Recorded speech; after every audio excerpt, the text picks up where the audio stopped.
I am very excited to be here. I think this conference is really very unique and a trendsetter in the whole world. I go to many places on my travels, and every time I mention that we do this, they say, my goodness, what a good idea. We should do something like that. And I think all of us here, many of you are here again, we have triggered something extremely critical, especially for our development sector, but I'm 100% sure also for the bazaar and sarkar sectors as well. So with that, congratulations. Let's hear it for Team Selco Foundation. Huda, Rachita, Harish. Harish is our, apart from everything else, a true revolutionary, but also holds the humor that is so necessary for us to be able to get up and move forward. So thank you for being you, Harish.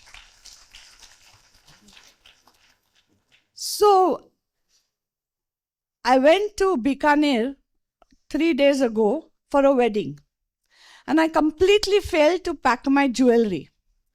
My husband Nandan, being Nandan, said, so what? Make a statement without jewelry. I was neither brave enough nor stupid enough. And so I had to struggle, and everybody tried to help me. And I learned that you can go down the road from where I was to a wonderful shop. They're not paying me, but it's called Beauty Art. And within 20 minutes, I was able to find fantastically made imitation jewelry for 20,000 rupees. I outfitted myself like minor royalty. I must say, I failed to tell a couple of the people at the wedding that these were not my great-grandmother's heirlooms. The point I'm trying to make is, I learned so much in those 20 minutes, that how much business entrepreneurship we have, how well we do jugaad, how much we have democratized aspirations for aesthetic beauty at a lower price. And it was truly magnificent craftsmanship. So I think my failure to pack was truly a blessing. And however facetious that may sound, it helped me reflect on what I'm going to talk here. That as you all have seen in your lives, some failures, we don't deliberately set out to fail, but when we do fail, as we often do, it genuinely leads us to some new knowledge which we could not have had without that moment of failure. So that's why we are all here. We are all here to learn how to accept that we will always fail. We are human beings, and that we are also human beings that have a marvelous capacity for resilience. So I have 15 minutes. You're going to tell me when I have 3 minutes left. Previously, I've spoken a lot at these conferences here. Thank you for all your patience. I won't repeat what I have said, but there are some newcomers. And in the first one in 2018, I delved very deeply into the concept of failure, of individual failure, institutional failure, how to beware of moral failure, how to not glorify failure, but be vulnerable and open to failure. We talked about the examples of many global leaders like Gandhiji, who failed in the beginning only to succeed later. So talked a lot about the temporal nature of both failure and success. What seems like failure today may be extreme success tomorrow. What seems like success today, for example, the last 200 years of human development, the discovery of oil, how it has made us, it probably powers this microphone, how successful we have been at economic and human development, and how we are now grappling from the failures due to our very successes. I have spoken about the failures of Samaj, which is society, the failures of Bazaar, which is corporations and the market, especially today, the question whether climate change is the biggest market failure of all time, or is it the societal failure of all time, is something I think will get unraveled hopefully in the next panel. I have talked about the failure of the state, how while the state fails all the time on our behalf, often it has no space to acknowledge those failures for various political and other reasons. I have talked strongly about the failure of philanthropy, which is my community, and now we have simply not been bold enough and brave enough and generous enough to push out the trillions of dollars around the world committed to making this world a better place, and how the people here can acknowledge that and also, without judging that, help those who want to give forward to do so better.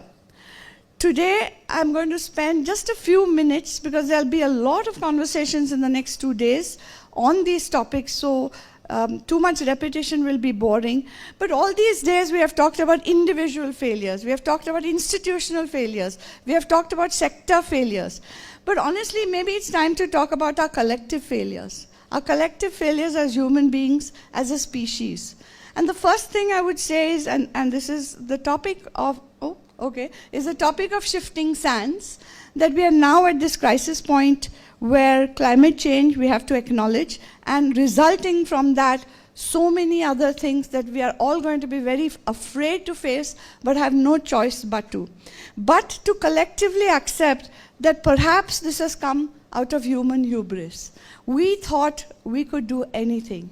And that's part of the evolutionary nature of things, that it has produced a species like ours, with a brain like ours, to think big like us.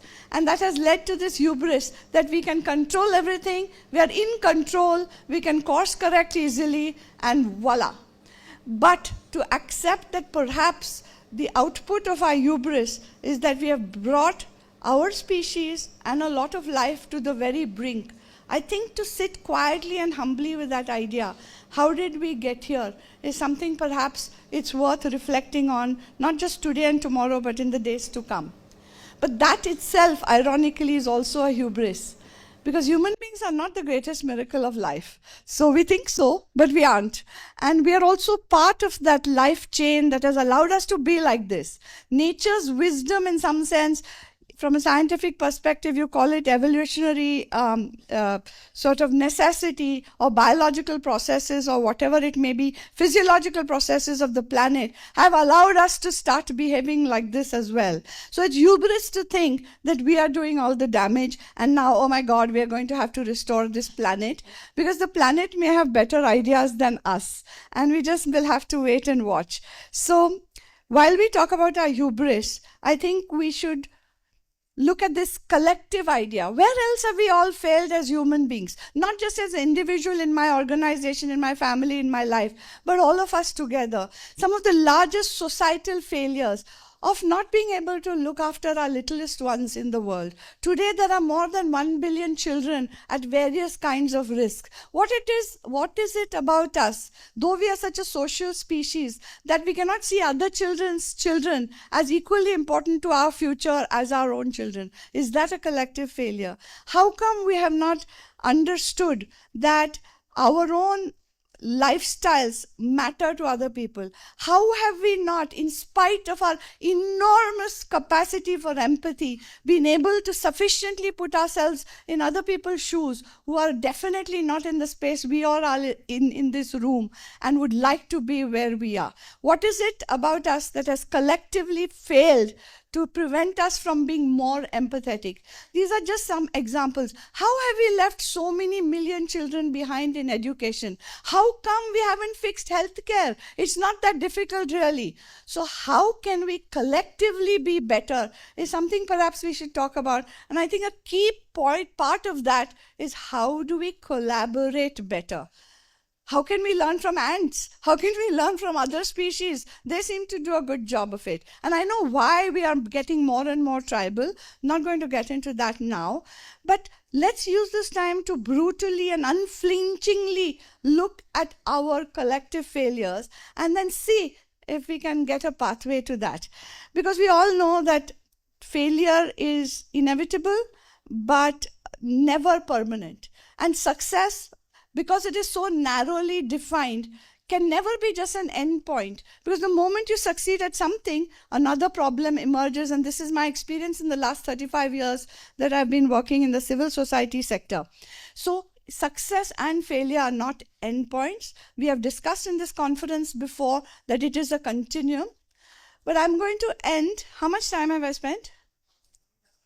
I have 4 minutes. Excellent. So I'm going to say to the change makers here, because you are in the most difficult, we are in the most difficult sector, I do believe, because this is the place of the highest fragility and the least control. So how do we design for success? It's very difficult, and we don't want to design for failure, but we have to learn to design for resilience. And I don't have time to go deep into that, but I think you all know what I mean. How do we design so that the people in whose names we work, the life forms whom we claim to cherish, have an ability to spring back from disaster? That's what we need to think about a lot more. But before I close, I want to say, collectively, there are 3 failures I think we should watch out to avoid. And if we fail, we fail. But we should try to avoid 3 big failures. One is despair. Many of us are literally on the front lines of human vulnerability, of the loss of life.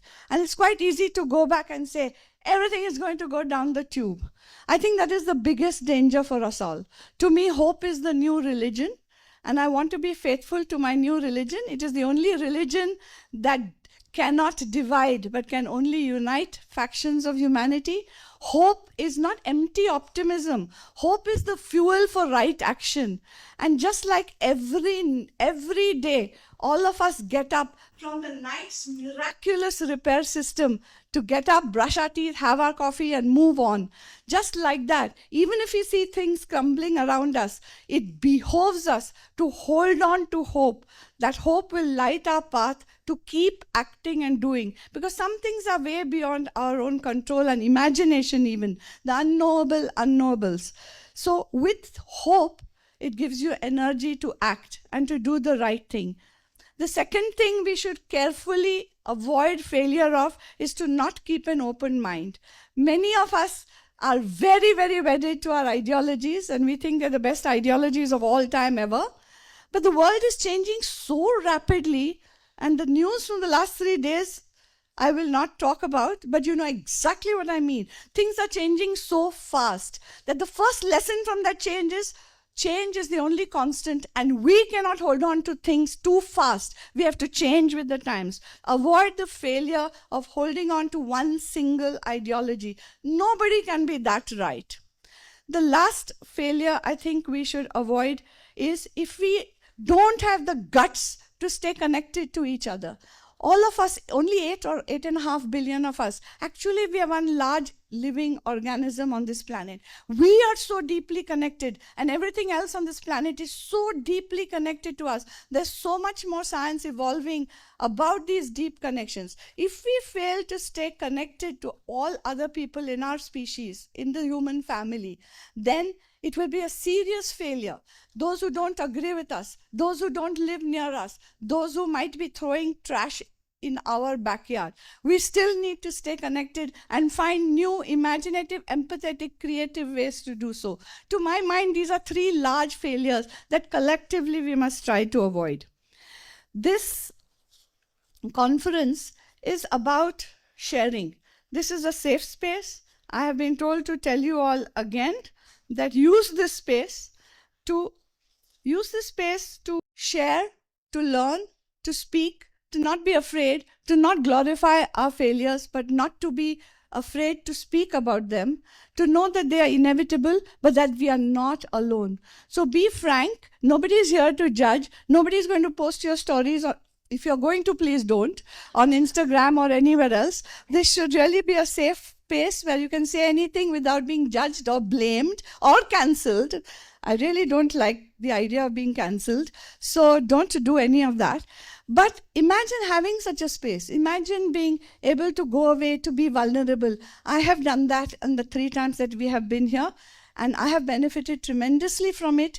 I feel very proud to be associated with this space. I have learned a lot and enriched myself from speaking to all of you, hearing from all of you, and I wish you all the same for this conference. Thank you. Dhanyavada. Namaskaram.